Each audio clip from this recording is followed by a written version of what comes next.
Hello दोस्तों, स्वागत है आपका अपने यूट्यूब चैनल केमिस्ट्री अड्डा बाय शंकर सर में। आज के इस वीडियो लेक्चर में हम लोग रिडक्स रिएक्शन अर्थात ऑक्सीडेशन एंड रिडक्शन रिएक्शन, जिसे हम लोग हिंदी में उपचयन एवं अपचयन अभिक्रिया कहते हैं, उसे समझेंगे और देखेंगे कि रिडक्स रिएक्शन का हमारी डेली लाइफ में क्या इंपॉर्टेंस है, इसके क्या फ़ायदे हैं और क्या नुकसान हैं।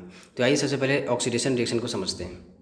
ऑक्सीडेशन रिएक्शन को समझने के लिए आइए एक छोटा सा एग्जांपल लेते हैं। जब हम लोग कॉपर मेटल के पाउडर को चाइना डिश में लेकर के बर्नर से गर्म करते हैं तो यह कॉपर जो है ऑक्सीजन से रिएक्ट कर जाता है, बाहरी इन्वायरमेंट में जो ऑक्सीजन प्रेजेंट है, और हमें कॉपर ऑक्साइड बना के देता है। तो ये कॉपर जो कि शुरू में अलग कलर का आपको देखने को मिलेगा, बाद में कॉपर ऑक्साइड के बनने से कलर चेंजेस आपको देखने को मिलेंगे। तो इस रिएक्शन में बेसिकली क्या हुआ कि कॉपर जो है वो ऑक्सीजन से मिल गया, अर्थात हम ये कह सकते हैं कि ऑक्सीजन जो है वो कॉपर से जुड़ रहा है। तो जिस किसी रिएक्शन में ऑक्सीजन जुड़ रहा होता है उस तरह के रिएक्शन जो होते हैं वो ऑक्सीडेशन रिएक्शन कहे जाते हैं। पिछले लेक्चर में आपने देखा था कि जब मैग्नीशियम के फीते को जब हम लोग ऑक्सीजन के प्रेजेंस में बर्न कर रहे थे तो हमें वाइट कलर का मैग्नीशियम ऑक्साइड हमें प्राप्त होता था। तो इस रिएक्शन में भी क्या देखा आपने कि ऑक्सीजन जो है वो मैग्नीशियम से जुड़ रहा है। तो जिस किसी रिएक्शन में ऑक्सीजन का एडिशन हो रहा हो तो उस तरह के रिएक्शन ऑक्सीडेशन रिएक्शन कहलाते हैं। और भी तरीके से हम लोग ऑक्सीडेशन रिएक्शन को डिफाइन कर सकते हैं। तो आइए देखते हैं कि हम इसे और कितने तरीके से डिफाइन कर सकते हैं, समझ सकते हैं। अभी आपने देखा कि addition of oxygen is called oxidation reaction. जैसे कि कॉपर ऑक्सीजन से रिएक्ट किया, कॉपर ऑक्साइड बनाया। मैग्नीशियम का फीता जब ऑक्सीजन के प्रेजेंस में इसको जलाएं तो हमें मैग्नीशियम ऑक्साइड मिला। जब सोडियम को ऑक्सीजन से ट्रीट कराएंगे तो सोडियम ऑक्साइड मिला। सभी रिएक्शन में आप क्या देख रहे हैं कि ऑक्सीजन जो है वो मेटल से जुड़ रहा है। तो जिस किसी रिएक्शन में ऑक्सीजन जुड़ रहा है तो उसे हम लोग ऑक्सीडेशन रिएक्शन करेंगे। उसी तरह से जब आयरन ऑक्सीजन से रिएक्ट करेगा तो आयरन ऑक्साइड बनाएगा। यहाँ भी आप देख रहे हैं कि ऑक्सीजन जो है आयरन से जुड़ रहा है। तो जिस किसी रिएक्शन में ऑक्सीजन जुड़ रहा है that is called oxidation reaction. इसको दूसरे तरीके से भी समझा जा सकता है कि जब किसी रिएक्शन में हाइड्रोजन हट रहा हो तो उसे हम लोग ऑक्सीडेशन रिएक्शन कहते हैं। जैसे कि आप यहाँ पे एग्जांपल दे सकते हैं, हाइड्रोजन सल्फाइड जब ऑक्सीजन से रिएक्ट करेगा तो हमें H2O और सल्फर हमें प्राप्त होगा। इस रिएक्शन में आप क्या देखें कि हाइड्रोजन सल्फाइड से हाइड्रोजन रिमूव हो गया और हमारा क्या बना, सल्फर प्राप्त हुआ। तो इसमें जो आप हाइड्रोजन का रिमूवल देख रहे हैं दैट इज कॉल्ड ऑक्सीडेशन। उसी प्रकार से जब ऑक्सीजन के साथ में हम ये हमारा हाइड्रोजन मिल करके वाटर बना लिया तो दैट इज कॉल्ड रिडक्शन। यहाँ पे हमें क्या देखने मिल रहा है, ऑक्सीजन के साथ हाइड्रोजन जुड़ गया तो दैट इज कॉल्ड रिडक्शन, और यहाँ पे हाइड्रोजन का रिमूवल हो रहा है दैट इज कॉल्ड ऑक्सीडेशन। उसी प्रकार से ऑक्सीडेशन को और भी तरीके से समझ सकते हैं। जैसे कि अभी आपने देखा कि addition of oxygen is called oxidation, मतलब ऑक्सीजन का जुड़ना ऑक्सीडेशन होता है। तो चूँकि ऑक्सीजन एक इलेक्ट्रोनेगेटिव एलिमेंट है तो इलेक्ट्रोनेगेटिव एलिमेंट का जुड़ना भी एक तरह का ऑक्सीडेशन रिएक्शन कहलाएगा। जैसे जब हम लोग जिंक को सल्फ़र से ट्रीट कराते हैं, सल्फ़र एक तरह का इलेक्ट्रोनेगेटिव एलिमेंट है तो हमें जिंक सल्फाइड मिलता है। तो इस रिएक्शन में आपने क्या देखा कि इलेक्ट्रोनेगेटिव एलिमेंट जो सल्फ़र है वो जिंक से रिएक्ट कर गया और जिंक सल्फाइड बना, मतलब इसके साथ ऐड हो गया। तो addition of electronegative element is also called oxidation reaction. उसी प्रकार से चूँकि हाइड्रोजन एक इलेक्ट्रोपॉजिटिव एलिमेंट है तो इलेक्ट्रोपॉजिटिव एलिमेंट का हटना भी क्या कहलाएगा, हमारा ऑक्सीडेशन कहलाएगा। जैसे कि इस एग्जांपल में देख सकते हैं, जब पोटेशियम आयोडाइड को क्लोरीन से ट्रीट कराते हैं तो KCl और आयोडीन प्राप्त होता है। तो इस रिएक्शन में बेसिकली आप क्या देख रहे हैं कि Ki से हमें I2 मिल रहा है, मतलब यहाँ पे पोटेशियम जो है जो कि एक इलेक्ट्रोपॉजिटिव एलिमेंट है वो हटता हुआ दिखाई दे रहा है। तो ये यहाँ पे आपको ऑक्सीडेशन आपको दिखाई देगा। यहाँ पे क्या हो रहा है, हमारा ऑक्सीडेशन हो रहा है। उसी प्रकार से इसे दो तरीके से और डिफाइन कर सकते हैं। पिछले वीडियो लेक्चर में हमने आपको एक ट्रिक बताया था जिसे हम लोग ऑयल कहते थे। ऑयल का बेसिक मीनिंग होता है oxidation is loss of electron, अर्थात जिस किसी रिएक्शन में लॉस ऑफ इलेक्ट्रॉन हो रहा हो तो हम लोग उसे ऑक्सीडेशन कहते हैं। जैसे कि इस एग्जांपल में देख सकते हैं, जिंक ने 2 इलेक्ट्रॉन लूज कर दिया और जिंक +2 आयन बनाया और 2 इलेक्ट्रॉन बदले में हमें दिया। तो ये जो ऑक्सीडेशन आप देख रहे हैं यहाँ पे, उसमें क्या हो रहा है कि लॉस ऑफ इलेक्ट्रॉन देखने को मिल रहा है। इस मेटल ने 2 इलेक्ट्रॉन लूज कर दिया और एक आयनिक स्टेट में कन्वर्ट हो गया। तो इस तरह का जो रिएक्शन है वो ऑक्सीडेशन कहलाए। लास्ट एक और तरीका है ऑक्सीडेशन को समझने का, वो यह है कि जब कभी किसी रिएक्शन में ऑक्सीडेशन नंबर बढ़ रहा हो तो हम लोग कहते हैं कि वहाँ पे ऑक्सीडेशन हो रहा है। जैसे कि आप यहाँ एग्जांपल देख सकते हैं जब जिंक जो कि फ्री स्टेट में था उसका ऑक्सीडेशन नंबर 0 होता है, और जब वो आयनिक स्टेट में रहता है तो जितना उस पर चार्ज होता है उतना उसका ऑक्सीडेशन नंबर होता है। तो यहाँ पे ऑक्सीडेशन नंबर 0 से +2 हुआ, मतलब इंक्रीज हुआ। तो जब ऑक्सीडेशन नंबर इंक्रीज करे तो हम लोग कहते हैं कि ऑक्सीडेशन वहाँ पे हो रहा है। अभी ऑक्सीडेशन नंबर क्या है वो उसे हम लोग 11 क्लास के लेक्चर में डिटेल से समझेंगे, उसे किस तरह से निकालते हैं ऑक्सीडेशन नंबर को, उसे भी समझेंगे। और फिर हम लोग देखेंगे कि ऑक्सीडेशन किस तरह से वहाँ पे हो रहा है। दूसरी बात हमें समझनी होगी कि जब कहीं भी ऑक्सीडेशन हो रहा है तो ऑक्सीडेशन कौन कराता है। ऑक्सीडेशन कराने वाला जो एजेंट होता है that is called oxidising agent, जिसे हम लोग हिंदी में ऑक्सीकारक कहते हैं। ऑक्सीकारक क्या होते हैं? ऑक्सीकारक वैसे एजेंट होते हैं, वैसे आपके कंपाउंड या एलिमेंट हो सकते हैं जो किसी दूसरे को ऑक्सीडाइज करते हैं और खुद रिड्यूस कर जाते हैं। जैसे इसको इससे समझते हैं, जैसे कि हाँ, कोई एलिमेंट है वो किसी को ऑक्सीजन दे दिया, तो किसी को दे दिया ऑक्सीजन मतलब वहाँ पे ऑक्सीडेशन करा रहा है वो, और चूंकि उसने ऑक्सीजन दे दिया मीन्स वो खुद रिड्यूस हो गया। चूँकि ऑक्सीजन का हटना हमारा क्या कहलाता है? रिडक्शन कहलाता है। तो आइए आगे देखते हैं कि रिडक्शन क्या होता है। अभी आपने देखा कि ऑक्सीकारक अर्थात ऑक्सीडाइजिंग एजेंट वैसे एजेंट होते हैं जो किसी दूसरे चीज़ को, दूसरे एलिमेंट को, कंपाउंड को क्या करते हैं? ऑक्सीडाइज कर देंगे, लेकिन खुद क्या हो जाएंगे? रिड्यूस हो जाएंगे। आइए देखते हैं कि रिडक्शन क्या होता है। रिडक्शन बेसिकली ऑक्सीडेशन रिएक्शन का जस्ट रिवर्स होता है। जो जो चीज़ें आपने यहाँ पढ़ी उसका अगर रिवर्स कर दिया जाए तो वो रिडक्शन रिएक्शन कहलाएगा। अर्थात removal of oxygen is termed as reduction. जिस किसी रिएक्शन में ऑक्सीजन हट रहा हो तो उसे हम लोग रिडक्शन कहेंगे। जैसे कि आप देख सकते हैं जब आयरन ऑक्साइड को कार्बन मोनोऑक्साइड से ट्रीट कराते हैं तो आयरन ऑक्साइड का रिडक्शन हो जाता है और हमें एक फ्री मेटल मिलता है। ये मेटलर्जी प्रोसेस में इस्तेमाल भी किया जाता है कार्बन मोनोऑक्साइड का, ताकि हम लोग ऑक्साइड फॉर्म को रिड्यूस कर सके और हमें एक मेटल प्राप्त हो सके। इस रिएक्शन में बेसिकली क्या देख रहे हैं कि आयरन ऑक्साइड से ऑक्सीजन हट रहा है और हमें आयरन प्राप्त हो रहा है। तो यहाँ पे आपको रिडक्शन देखने को मिल रहा है। और यहाँ पे क्या हो रहा है? कार्बन मोनोऑक्साइड से एक ऑक्सीजन जुड़ रहा है तो यहाँ पे आपको ऑक्सीडेशन देखने को मिल रहा है। तो जिस किसी रिएक्शन में ऑक्सीजन हट रही हो तो उसे रिडक्शन रिएक्शन कहते हैं। उसी प्रकार से gain of hydrogen is known as reduction reaction. इसे हम लोग अपचयन अभिक्रिया भी कहते हैं। तो जिस किसी रिएक्शन में हाइड्रोजन जुड़ रहा हो, ऐड हो रहा हो, तो उसे हम लोग रिडक्शन रिएक्शन कहते हैं। जैसे कि जब सल्फ़र का जो हाइड्राइड है H2S, जिसे हाइड्रोजन सल्फाइड कहते हैं, जब क्लोरीन से ट्रीट करेंगे उसका तो हमें HCl और सल्फ़र प्राप्त होता है। इस रिएक्शन में बेसिकली क्या देख रहे हैं कि यहाँ पे इस क्लोरीन से ये हाइड्रोजन ऐड हो रहा है, मतलब इस क्लोरीन से यहाँ हाइड्रोजन ऐड हो रहा है, तो हाइड्रोजन का एडिशन जो होता है वो हमारा रिडक्शन कहलाता है। यहाँ पे हमारा क्या हो रहा है? रिडक्शन हो रहा है। तो दो तरीके से आपने समझा कि addition of hydrogen is called reduction और रिमूवल या loss of oxygen is called reduction. और भी तरीके से हम लोग रिडक्शन को डिफाइन कर सकते हैं जिस तरह से हम लोगों ने ऑक्सीडेशन रिएक्शन को समझा था। जैसे कि हाइड्रोजन एक इलेक्ट्रोपॉजिटिव एलिमेंट है, तो इलेक्ट्रोपॉजिटिव एलिमेंट का जुड़ना भी क्या कहलाएगा? हमारा रिडक्शन कहलाएगा। जैसे कि यहाँ पे जो मरकरी है वो एक तरह का इलेक्ट्रोपॉजिटिव एलिमेंट है क्योंकि वह मेटल है। यहाँ पे एक आप Hg देख सकते हैं, यहाँ पे 2 Hg हो गया। तो यहाँ पे आपने देखा कि इलेक्ट्रोपॉजिटिव एलिमेंट की संख्या बढ़ रही है, एडिशन हो रहा है, तो मीन्स यहाँ पे रिडक्शन हो रहा है। उसी प्रकार से आप नेक्स्ट रिएक्शन में देख सकते हैं, चूँकि ऑक्सीजन एक इलेक्ट्रोनेगेटिव एलिमेंट है तो यहाँ लॉस ऑफ ऑक्सीजन है, तो loss of electronegative element is also termed as reduction reaction. जहाँ कहीं भी किस रिएक्शन में अगर इलेक्ट्रोनेगेटिव एलिमेंट का लॉस हो रहा हो, जैसे कि यहाँ पे एग्जांपल देख सकते हैं, जब SiCl4 सोडियम से ट्रीट कराते हैं तो हमें सिलिकॉन और नमक मिलता है। तो इस रिएक्शन में आपने क्या देखा कि SiCl4 से हमें क्या मिला? Si मिला।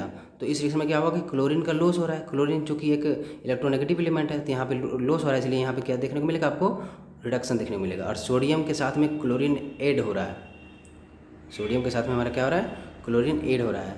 तो इस चीज़ को हम लोग देखेंगे कि किस तरह से इस चीज़ को आगे डिफाइन करेंगे। बेसिकली मैं इस पे अलग वीडियो बनाऊंगा कि ऑक्सीडाइजिंग एजेंट और रिड्यूसिंग एजेंट को कैसे पहचानेंगे और किस तरीके से उसको देखेंगे कि ऑक्सीडेशन हो रहा है या रिडक्शन हो रहा है। उसी प्रकार से और भी तरीके से हम लोग रिडक्शन रिएक्शन को समझ सकते हैं। जैसे कि gain of electron is known as reduction. इस ट्रिक को आप इस तरह से याद कर सकते हैं, RIG, R से रिडक्शन हो गया, is gain of electron, reduction is gain of electron. जहाँ भी आप देख रहे होंगे कि इलेक्ट्रॉन का गेन हो रहा हो तो उसे हम लोग रिडक्शन कहेंगे। जैसे कि कॉपर के जो आयन है कॉपर 2+, वो 2 इलेक्ट्रॉन आपस में ले लिए, चूँकि इनके पास 2 प्लस चार्ज था, 2 माइनस चार्ज इन्होंने ले लिया और कॉपर मेटल में कन्वर्ट हो गया। तो इस रिएक्शन में आपने क्या देखा कि 2 इलेक्ट्रॉन का गेन हो रहा है। तो जहाँ भी गेन हो रहा है इलेक्ट्रॉन का, चाहे 1 इलेक्ट्रॉन है, चाहे 2 इलेक्ट्रॉन का गेन हो, चाहे किसी भी कितना भी इलेक्ट्रॉन का गेन हो, मतलब इलेक्ट्रॉन का गेन हो जहाँ पे, उसे हम लोग रिडक्शन रिएक्शन कहेंगे। लास्ट इसको दूसरे तरीके से समझ सकते हैं कि जहाँ भी ऑक्सीडेशन नंबर का डिक्रीज हो रहा हो, ऑक्सीडेशन स्टेट डिक्रीज कर रहा हो, तो उस तरह के रिएक्शन जो होते हैं वो रिडक्शन रिएक्शन कहलाते हैं। जैसे कि यहाँ भी देख सकते हैं आप कि कॉपर यहाँ +2 ऑक्सीडेशन स्टेट में है, और यहाँ जब कॉपर बन गया तो ये 0 ऑक्सीडेशन स्टेट में आ गया।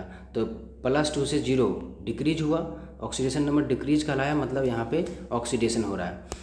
बेसिकली बच्चों को दिक्कत होता है इस तरह के रिएक्शन में।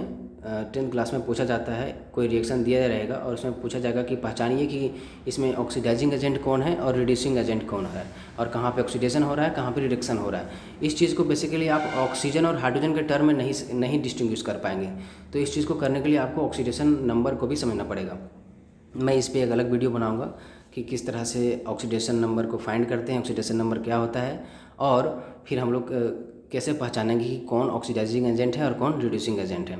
तो इस तरह से बेसिकली आपने देखा कि एडिशन ऑफ हाइड्रोजन, यहाँ पे देख सकते हैं कि H2 और Cl2 आपस में मिलकर HCl बना रहे हैं, H2 और Br2 आपस में मिलकर HBr बना रहे हैं। तो addition of hydrogen is called reduction, loss of oxygen is called reduction, addition of electropositive element is called reduction, loss of electronegative element is called reduction, gain of electron is called reduction, decrease in oxidation number is termed as reduction. तो ये सारे जहाँ भी आपको देखने को मिलेंगे मतलब वहाँ पे रिडक्शन हो रहा है।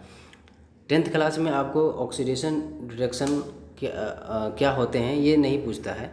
जनरली आपको कोई रिएक्शन दिया रहेगा और उसमें आपको पहचानने पड़ते हैं कि कौन ऑक्सीडाइजिंग एजेंट है और कौन रिड्यूसिंग एजेंट है। इस पर मैं अलग वीडियो बनाऊँगा ताकि आपको चीज़ें अच्छे से समझ में आए। अब आइए देखते हैं कि रेडॉक्स रिएक्शन क्या होता है। रेडॉक्स रिएक्शन जैसे कि नाम से पता चल रहा है 2 वर्ड से मिलकर बना है, रेड एंड ऑक्स। रेड का मतलब हो गया रिडक्शन एंड ऑक्स का मतलब हो गया ऑक्सीडेशन। अर्थात रेडॉक्स रिएक्शन को डिफाइन किया जा सकता है कि वो सारे केमिकल रिएक्शन जिसमें ऑक्सीडेशन और रिडक्शन दोनों प्रोसेस इन्वॉल्व हों तो उसे रेडॉक्स रिएक्शन कहते हैं। बेसिकली ऊपर के जो एग्जांपल आपने देखा सभी में ऑक्सीडेशन भी हो रहा है, सभी में रिडक्शन हो रहा है, दोनों साथ साथ प्रक्रियाएँ चलती हैं। जो भी जिस किसी रिएक्शन में ऑक्सीडेशन हो रहा है वहाँ पे ये श्योर है कि वहाँ रिडक्शन भी होगा, और जहाँ रिडक्शन हो रहा है वहाँ ऑक्सीडेशन भी होगा। जैसे कि एग्जांपल से समझ सकते हैं, जब कॉपर ऑक्साइड हाइड्रोजन से ट्रीट कराएंगे उसका तो हमें कॉपर और वाटर मिलता है। इस रिएक्शन में क्या देख रहे हैं कि कॉपर ऑक्साइड कॉपर में कन्वर्ट हो रहा है, यहाँ पे ऑक्सीजन हट रहा है कॉपर ऑक्साइड से, तो मीन्स यहाँ पे क्या देखने को मिलेगा, ऑक्सीजन का हटना, दैट इज कॉल्ड रिडक्शन। तो आपको रिडक्शन देखने को मिलेगा, अपचयन देखने को मिलेगा। उसी प्रकार से जब यहाँ आप देख रहे हैं कि वाटर के साथ में ऑक्सीजन जुड़ करके हाइड्रोजन के साथ में ऑक्सीजन जुड़ करके वाटर बना रहा है, मतलब यहाँ पे ऑक्सीजन ऐड हो रहा है, मतलब यहाँ पे ऑक्सीडेशन हो रहा है। तो इस तरह का जो रिएक्शन है जहाँ पे आप देख रहे हैं कि ऑक्सीडेशन भी हो रहा है और रिडक्शन भी हो रहा है, और दोनों साथ में होगा। क्योंकि कहीं भी अगर ऑक्सीडेशन हो रहा है मीन्स वहाँ पे ऑक्सीजन किसी एलिमेंट से जुड़ रहा है, मतलब वहाँ ऑक्सीडेशन हो रहा है, और वो किसी एलिमेंट से जुड़ रहा है मतलब वो ऑक्सीजन किसी दूसरे चीज़ से आया होगा तभी तो वो उससे जुड़ रहा है, मीन्स वहाँ पे रिडक्शन हो रहा है। मतलब दोनों चीज़ें साथ में होती हैं, ऑक्सीडेशन और रिडक्शन दोनों चीज़ें साथ में होती हैं। क्योंकि अगर किसी चीज़ से ऑक्सीजन हट रही है तो किसी चीज़ से जुड़ रही है, मीन्स दोनों चीज़ें क्या हो रही हैं, साथ साथ प्रोसेस हो रही हैं। इसलिए इस तरह के जो रिएक्शन हैं जहाँ पे ऑक्सीडेशन रिडक्शन साथ में हो रहे हैं तो उसे हम लोग रेडॉक्स रिएक्शन कहेंगे। और भी एग्जांपल है जिसमें आपको ढूंढने हैं कि कहाँ से कहाँ ऑक्सीडेशन हो रहा है और कौन सा रिएक्शन में आपको देखने को मिल रहा है कि रिडक्शन हो रहा है। यहाँ पर भी 2 एग्जाम्पल हैं जिसमें आपको ढूंढने हैं कि कहाँ पे ऑक्सीडेशन हो रहा है और कहाँ पे रिडक्शन हो रहा है। अब आइए देखते हैं कि इसके क्या क्या प्रभाव हमें देखने को मिलते हैं रेडॉक्स रिएक्शन के। रेडॉक्स रिएक्शन के प्रभाव को देखने से पहले अभी आपको छोटा सा चीज़ बता देता हूँ कि ऑक्सीडाइजिंग एजेंट और रिड्यूसिंग एजेंट में क्या डिफरेंस है। ऑक्सीडाइजिंग एजेंट जो होते हैं वो किसी दूसरे चीज़ को ऑक्सीडाइज करेंगे और खुद रिड्यूस हो जाएंगे। वहीं अगर रिड्यूसिंग एजेंट की बात करें तो ये रिडक्शन करते हैं किसी चीज़ का और खुद ऑक्सीडाइज हो जाते हैं। ऑक्सीडाइजिंग एजेंट जो होते हैं वो इलेक्ट्रॉन को एक्सेप्ट करते हैं और खुद रिड्यूस हो जाते हैं दूसरे को ऑक्सीडाइज करके। और रिड्यूसिंग एजेंट की बात करें तो ये इलेक्ट्रॉन डोनेट करने वाले होते हैं और खुद ये क्या होते हैं, ऑक्सीडाइज हो जाते हैं लेकिन दूसरे को रिड्यूस कर देते हैं। इस चीज़ के बारे में अलग से मैं एक वीडियो बनाऊंगा जिसमें आपको रिड्यूसिंग एजेंट और ऑक्सीडाइजिंग एजेंट को पहचानने का तरीका बताऊँगा।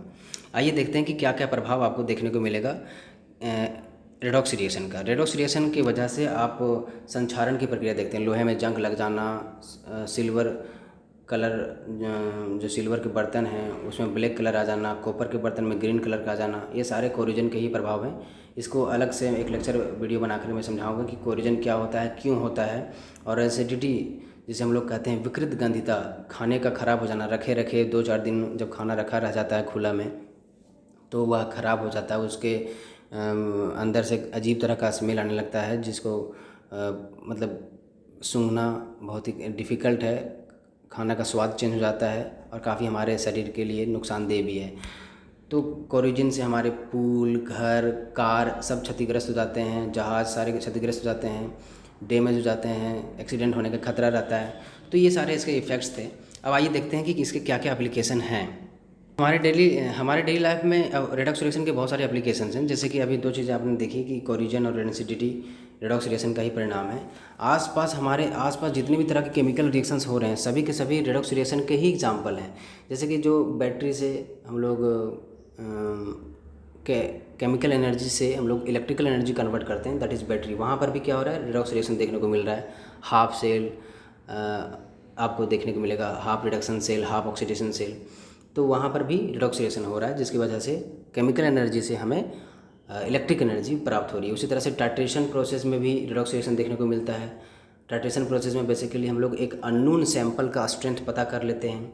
उसी प्रकार से हम लोग रिडॉक्स रिएक्शन का एंटीऑक्सीडेंट के रूप में इस्तेमाल करते हैं। एंटीऑक्सीडेंट का मतलब हुआ जो हमें ऑक्सीडेशन से बचाए, वह सारे पदार्थ जो हमारे चीज़ों को ऑक्सीडेशन से बचाए। एंटी का मतलब होता है प्रोटेक्शन और ऑक्सीडेंट का मतलब जो ऑक्सीडेशन करता हो। तो ऑक्सीडेशन करने वाले चीज़ों से जो प्रोटेक्ट करे उसे हम लोग एंटीऑक्सीडेंट कहते हैं। तो एंटीऑक्सीडेंट में भी रिडॉक्स रिएक्शन देखने को मिलेगा आपको। उसी प्रकार से बर्निंग जो प्रोसेस है, जब कोयले को ऑक्सीजन के प्रेजेंस में बर्न करते हैं तो हमें CO2 मिलता है, यहाँ भी आपको रिडॉक्स रिएक्शन देखने को मिलेगा। उसी प्रकार से पेरोक्साइड इफेक्ट है, तो जिसकी वजह से ब्लीचिंग एक्शन होता है, कपड़ों में रंग दिया जाता है। तो इस तरह से ये जो सारे एप्लीकेशन थे रिडॉक्स रिएक्शन के एप्लीकेशन थे। हमारे शरीर के अंदर बहुत तरह के रिडॉक्स रिएक्शन हो रहे हैं। रेस्पिरेशन प्रोसेस है, फोटोसिंथेसिस प्रोसेस है, सभी में आप रिडॉक्स रिएक्शन देखने को मिलेगा आपको। यहाँ पे जितने भी तरह के केमिकल रिएक्शन आपको देखने को मिल रहे हों, चाहे हमारे शरीर के अंदर हो रहे हों, चाहे हमारे आसपास हो रहे हों, सभी में रिडॉक्स रिएक्शन किसी न किसी रूप में इन्वॉल्व होता है। और इसी की वजह से हमारा आज का जो प्रक्रियाएं हैं, प्रोसेसेस हैं, वो घटित होती हैं। तो इस तरह से आपने देखा कि किस तरह से रिडॉक्स रिएक्शन को डिफाइन कर सकते हैं और क्या इसके प्रभाव हैं और क्या एप्लीकेशन है। आई होप चीज़ें आपको समझ में आ गई हों। बाकी जो चीज़ें हैं जिसे समझना है उसे हम लोग नेक्स्ट क्लास में, नेक्स्ट लेक्चर वीडियो में समझेंगे। Thank you for watching my videos. Please do subscribe and share to your friends and your colleagues to see further new videos. Thank you.